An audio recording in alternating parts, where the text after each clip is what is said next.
Entertainment Focus, you're watching it now, we're on there, we're not live, but hey, I'm Andy Bell.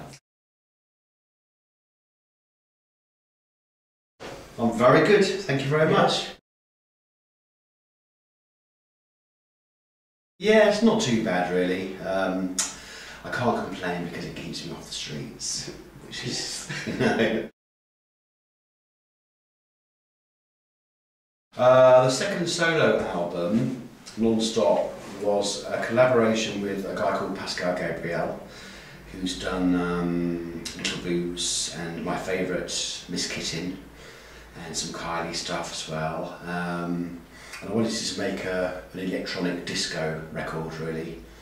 And also I allocated the time this time because on my first solo record, Electric Blue, which came out in 2005, it was kind of wedged in between two Erasure records, so this time I specifically asked for the time off with Vince. That was in 2007 now. So, and it took about 2 years off and on in the making, probably about 6 months in studio wise.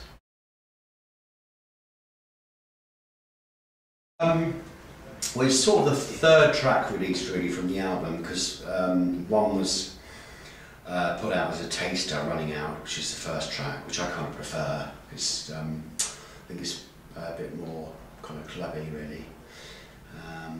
And we did release the original 2 singles under a pseudonym, Mimo, and which was, we were trying to think of a title or a name for the project.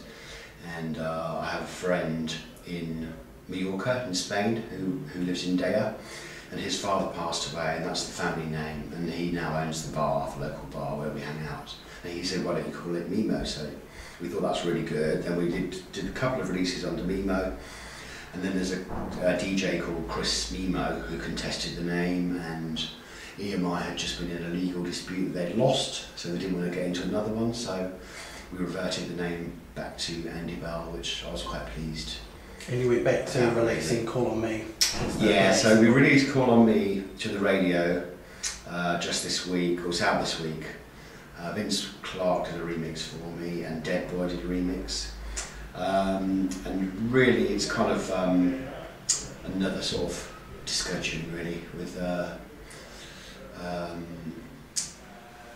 nod to my friends in New York who I go and see every time I go there. I mean, it was great doing Union Street. I loved doing the acoustic album because I just like that that country intro, that down down down down down, and that disco is my, I think, forte. I think I'm a bit of a frustrated disco diva really. Yeah. You know, and you don't realise how hard they work because they work really hard. And when you go out to a club and you see someone doing a PA and you think, oh, that's really easy.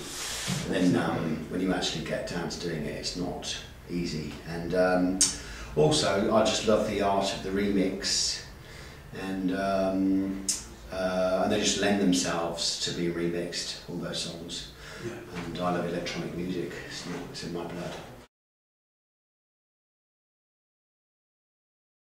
Apart from Say What You Want, I really like Touch and Slow Release.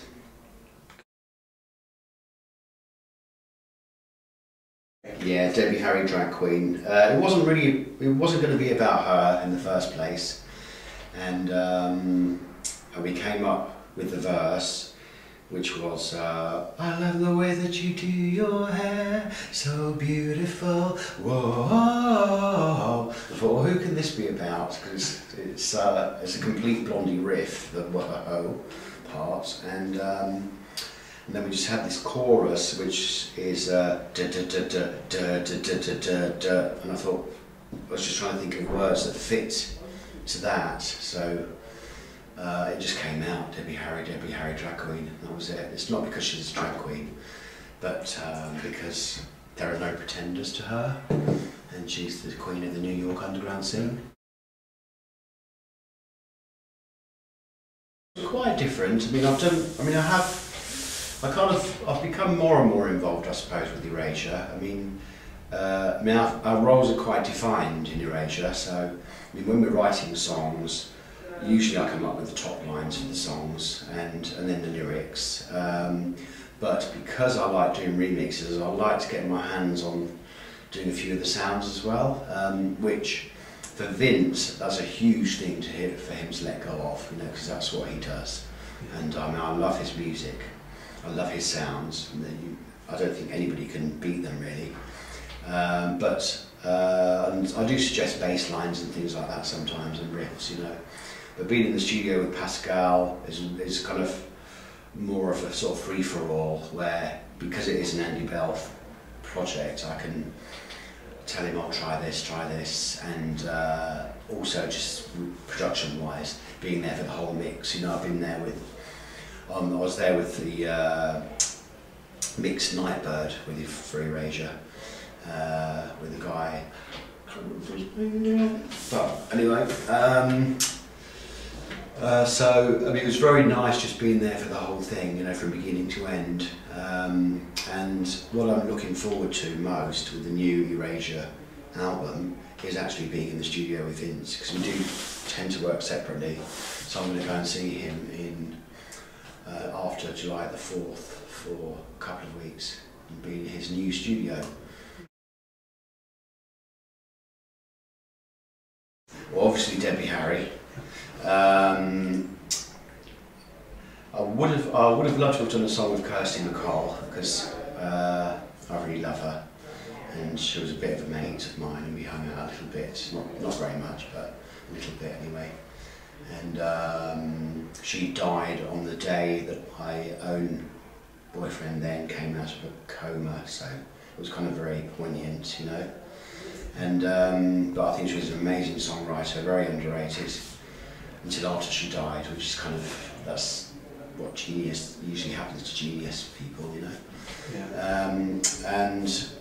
But I mean, I wouldn't mind doing an album of kind of diva collaborations with maybe even Barbra Streisand or Dolly Parton. Just get all the fucking gay ones in there, you know.